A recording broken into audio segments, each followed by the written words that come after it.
Class 10th chapter 2 धातु एवं अधातु। परिचय। अरुण, प्लग में कील मत डालो, तुम्हें बिजली का झटका लग जाएगा। क्यों सर? इस कील पर जंग लगा हुआ है और यह हमारे किसी काम की नहीं है। भले ही इस पर जंग लगा हुआ है, परंतु यह धातु है और धातु विद्युत की सुचालक होती है। यदि तुम इसे प्लग में लगाओगे तो तुम्हें झटका लगेगा। अरे, फिर तो आपने मुझे बचा लिया। बच्चों, इस अध्याय में हम धातुओं व अधातुओं, उनके भौतिक व रासायनिक गुणधर्मों, उनकी प्राप्तियां तथा उनके संक्षारण के विषय में जानेंगे।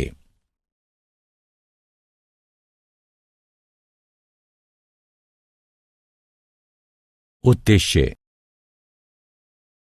इस पाठ के अंत में आप निम्न करने में सक्षम हो जाएंगे: धातुओं व अधातुओं के भौतिक एवं रासायनिक गुणधर्मों का वर्णन करना, यह समझना कि धातुएं कैसे प्रतिक्रिया करती हैं, धातुओं की उपस्थिति की व्याख्या करना, संक्षारण की व्याख्या करना। भौतिक गुणधर्म धातुएं। दैनिक जीवन में आप अनेक धातुओं एवं अधातुओं के संपर्क में आते हैं। उदाहरणार्थ, वह हथौड़ा जिससे आप कील ठोकते हैं एक धातु है।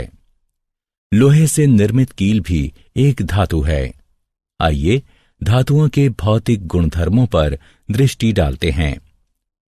धातुओं के भौतिक गुणधर्म निम्नलिखित हैं। भौतिक अवस्था।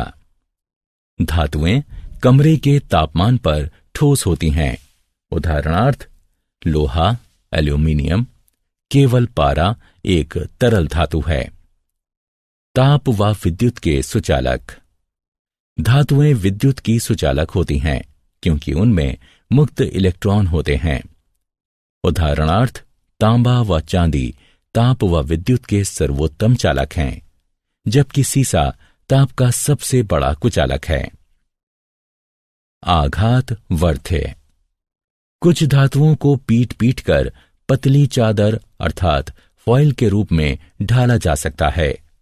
उदाहरणार्थ, लोहे को गर्म किया जाता है और फिर पीट पीट कर उसे विभिन्न वस्तुओं, फाइलों व आकारों में ढाला जाता है। तन्य। धातु से पतले तार भी खींचे जा सकते हैं। उदाहरणार्थ, 100 ग्राम चांदी से लगभग 200 मीटर लंबा तार खींचा जा सकता है।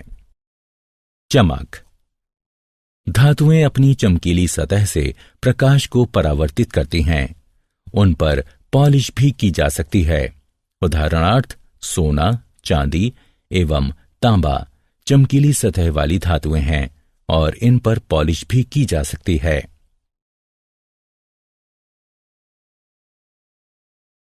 भौतिक गुणधर्म अधातुएं। आइए अब अधातुओं के भौतिक गुणधर्मों की बात करते हैं। भौतिक अवस्था। अधातुएं कमरे के तापमान पर ठोस, द्रव अथवा गैसीय अवस्था में पाई जाती हैं। गैस ऑक्सीजन, क्लोरीन, फ्लोरीन, द्रव ब्रोमीन व ठोस कार्बन। अनाघात वर्ध्य व अतन्य। अधातुएं भंगुर होती हैं तथा उनसे ना तो तार बनाए जा सकते हैं और न ही उन्हें पीटकर पतली चादर के रूप में ढाला जा सकता है। ऊष्मा एवं विद्युत की कुचालक। अधातुएं ऊष्मा एवं विद्युत की कुचालक होती हैं, किंतु ग्रेफाइट कार्बन एक अपवाद है क्योंकि वह ऊष्मा का सुचालक है और इलेक्ट्रोड बनाने के काम आता है। चमक न होना। अधातुओं में चमक नहीं होती और वे प्रकाश को परावर्तित नहीं करती।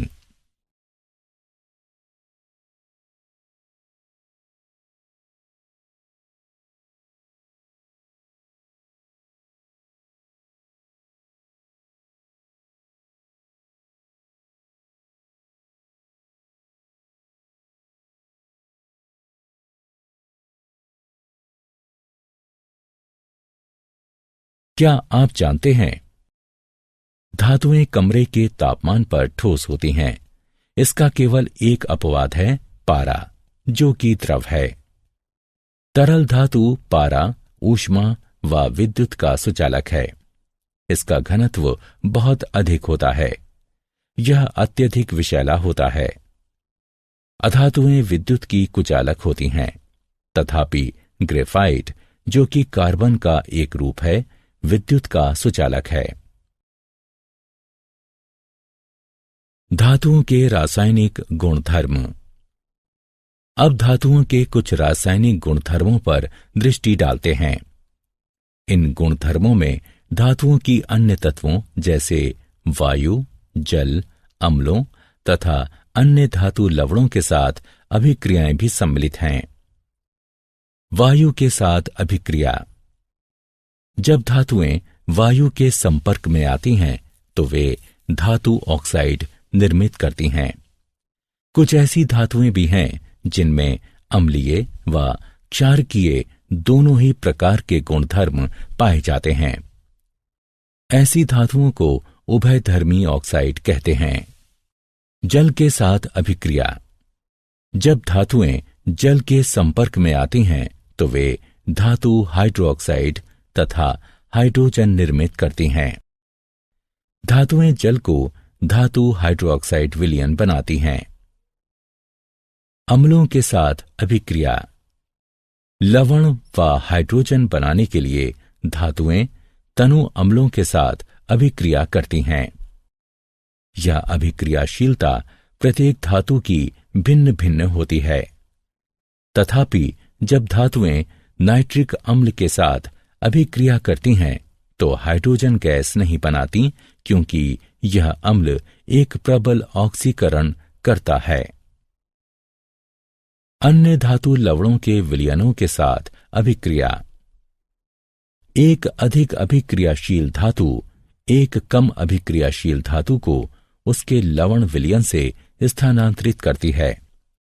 सरल शब्दों में कहें तो यदि धातु आ धातु बा को उसके विलयन से विस्थापित करती है तो धातु आ धातु बा की अपेक्षा अधिक अभिक्रियाशील है।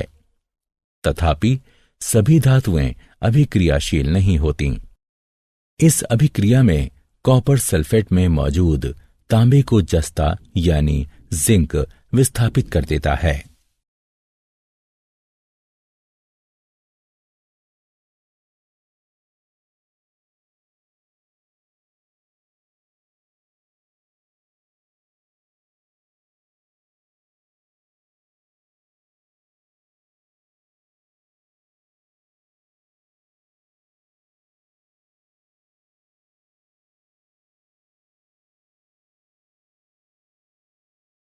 सक्रियता श्रेणी।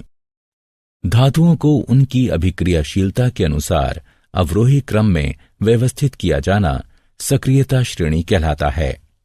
इसका प्रयोग धातुओं की वायु, जल एवं अम्लों की अभिक्रियाओं की जानकारी का संक्षिप्तीकरण करने में किया जाता है।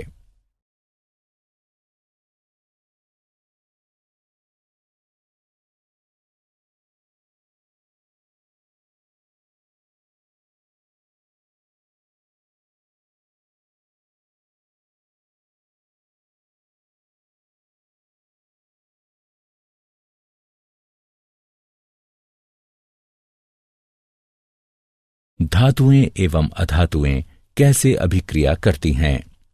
धातु के परमाणुओं के वाह्यतम कोश में 1 से 3 तक इलेक्ट्रॉन होते हैं, जबकि अधातु के परमाणुओं के वाह्यतम कोश में 4 से 8 तक इलेक्ट्रॉन होते हैं। अपवाद।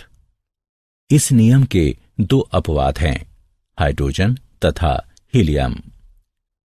इलेक्ट्रॉन का त्याग करने वाली धातुएं त्यागे गए इलेक्ट्रॉनों की संख्या के बराबर धनावेश अर्जित करती हैं तथा अधातुएं स्वीकारे गए इलेक्ट्रॉनों की संख्या के बराबर इलेक्ट्रॉन व ऋणावेश अर्जित करती हैं। जब धातु का कोई परमाणु 1, 2 या 3 इलेक्ट्रॉन अपने संयोजकता कोश से किसी अन्य अधातु परमाणु को देता है, जो कि उन इलेक्ट्रॉनों को स्वीकार किए जाने की क्षमता रखता हो तो उसे वैद्युत संयोजकता कहा जाता है। इसके परिणाम स्वरूप ये दोनों ही परमाणु एक निष्क्रिय गैस का ढांचा निर्मित करते हैं। किसी तत्व के परमाणु से अन्य तत्व के परमाणु में इलेक्ट्रॉनों का स्थानांतरण आयनिक यौगिक कहलाता है।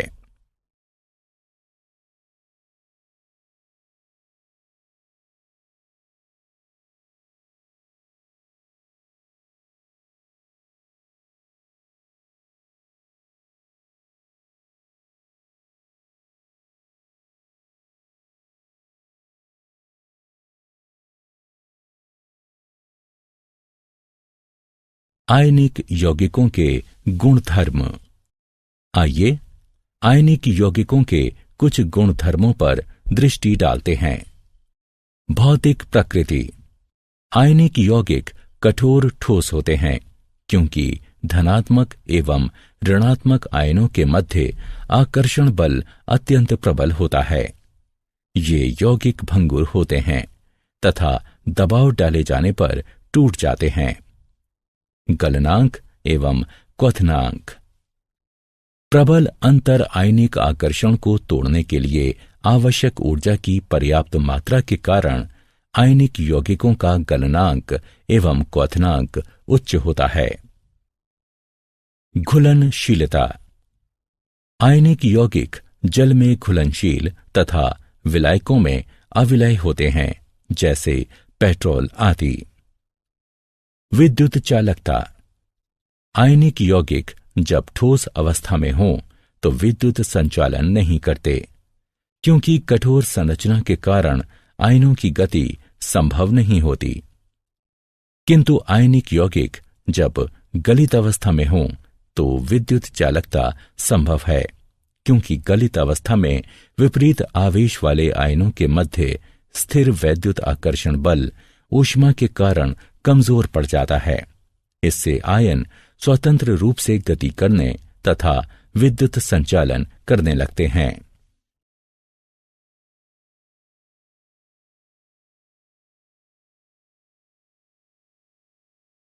क्या आप जानते हैं, चुंबकीय प्रतिरोध के छोरों की तरह धनात्मक धनात्मक तथा ऋणात्मक ऋणात्मक आयनिक आबंधों का अस्तित्व नहीं होता है।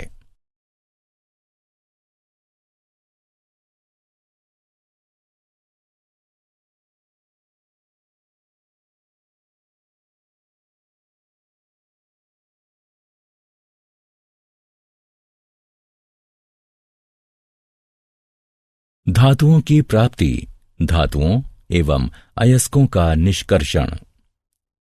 धरती धातुओं का सबसे बड़ा स्रोत है, तथापि सागर के जल में भी कुछ विलय लवण होते हैं। खनिज ऐसे तत्व अथवा यौगिक हैं जो भूपर्पटी में प्राकृतिक रूप से उपस्थित रहते हैं। कभी कभी खनिजों में धातु की प्रतिशतता बहुत अधिक होती है, उनसे इसे निष्कर्षित किया जा सकता है। ऐसे खनिजों को अयस्क कहते हैं। अयस्क वे अशुद्ध धातुएं हैं जिनमें बालू व पथरीले द्रव्य बड़ी मात्रा में होते हैं। अयस्कों की ये अशुद्धियां गैंग कहलाती हैं। अयस्कों से धातु निष्कर्षित करने से पूर्व इन अशुद्धियों को दूर करना होता है। जब अशुद्धियां दूर हो जाती हैं तो अयस्क सांद्र अवस्था में आ जाते हैं। अयस्कों की इस सांद्रता को अयस्कों का समृद्धिकरण भी कहते हैं।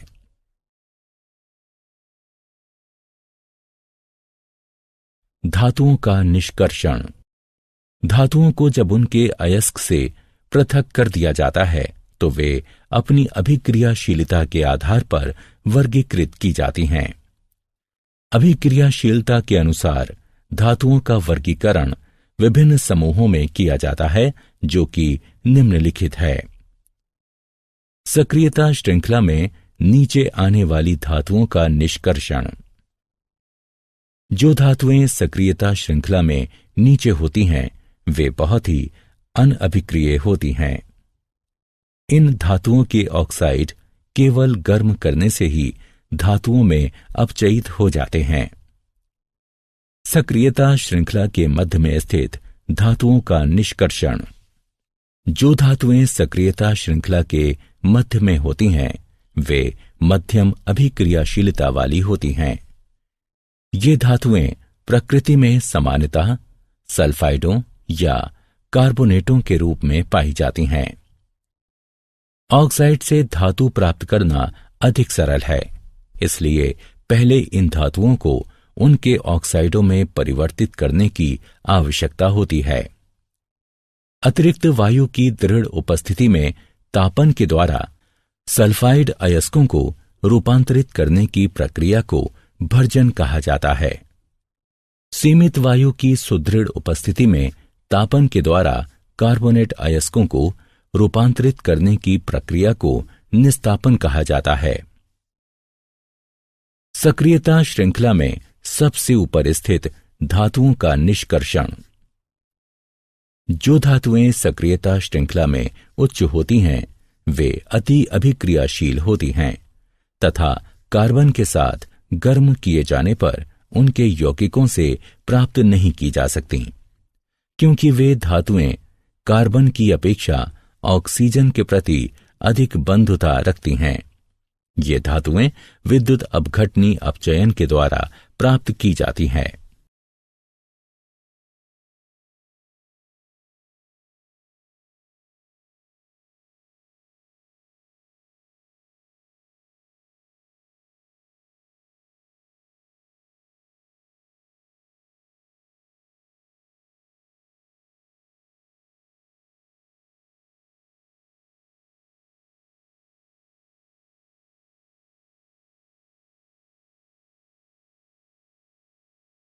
धातुओं का परिष्करण। अपचयन प्रक्रिया द्वारा उत्पन्न धातुएं शुद्ध नहीं होती, उनमें अशुद्धियां बची रहती हैं, जिनको दूर किया जाना शुद्ध धातुएं प्राप्त करने के लिए अत्यंत आवश्यक होता है। अशुद्ध धातुओं को परिष्कृत करने के लिए सर्वाधिक प्रचलित विधि विद्युत अपघटनी परिष्करण है। अनेक धातुओं का परिष्करण विद्युत अपघटन द्वारा किया जाता है। अशुद्ध धातु को एनोड तथा शुद्ध धातु की पतली परत को कैथोड बनाया जाता है। धातु के लवण विलयन का उपयोग विद्युत अपघट्य के रूप में होता है। विद्युत अपघट्य से धारा प्रवाहित किए जाने पर एनोड पर स्थित अशुद्ध धातु विद्युत अपघट्य में घुल जाती है। इतनी ही मात्रा में शुद्ध धातु विद्युत अपघट्य से कैथोड पर निक्षेपित हो जाती है। विलय अशुद्धियां विलयन में चली जाती हैं, जबकि अविलय अशुद्धियां एनोड तली पर निक्षेपित हो जाती हैं। इन्हें एनोड मड कहते हैं।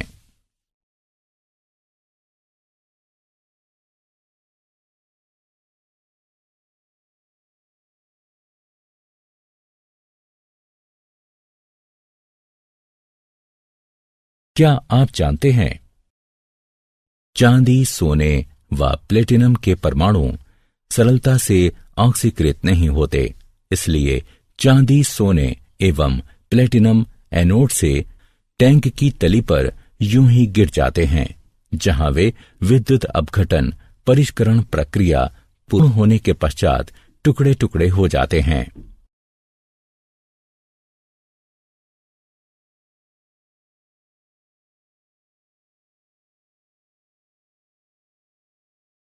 संक्षारण। रासायनिक रूप से सक्रिय धातुएं वायु में उपस्थित आर्द्रता के कारण संक्षारित हो जाती हैं। धातु की सतह पर जल की उपस्थिति में वायु में मौजूद ऑक्सीजन की प्रजारण अभिक्रिया को संक्षारण कहते हैं। उदाहरणार्थ लोहा व एल्यूमीनियम संक्षारित होते हैं, जबकि अनभिक्रियाशील धातुएं जैसे सोना, प्लेटिनम एवं पारा संक्षारित नहीं होती। संक्षारण रोकने की 3 विधियां हैं। बलि विषयक सुरक्षा। इसमें अधिक अभिक्रियाशील संरक्षित होने वाली धातु को प्रचारित किया जाता है तथा संरक्षित हो चुकी धातु को अविकल छोड़ दिया जाता है। मिश्रात्वन, इसमें जंग रहित अयस्क बनने के लिए धातु में कोई अन्य धातु मिला दी जाती है। यशद लेपन, इसमें धातु पर जस्ते की पतली परत चढ़ा दी जाती है। इसे गैल्वनीकरण भी कहा जाता है। यह परत विद्युत अपघटनीय निक्षेपण द्वारा बनाई जाती है। सारांश, आइए हमने जो कुछ सीखा है उसे संक्षेप में दोहराएं। धातुएं विद्युत की सुचालक होती हैं, जबकि अधातुएं विद्युत की कुचालक होती हैं। धातुएं वायु, जल तथा अम्लों के साथ अभिक्रिया करती हैं। धातुओं को उनकी अभिक्रियाशीलता के अनुसार अवरोही क्रम में व्यवस्थित करने को सक्रियता श्रेणी कहते हैं। किसी तत्व के परमाणुओं से इलेक्ट्रॉनों का दूसरे तत्व के परमाणुओं में स्थानांतरण आयनिक यौगिक कहलाता है। धातुएं अयस्कों से निष्कर्षित की जाती हैं। अशुद्ध धातुओं को परिष्कृत करने की सर्वाधिक प्रचलित विधि विद्युत अपघटनी परिष्करण है।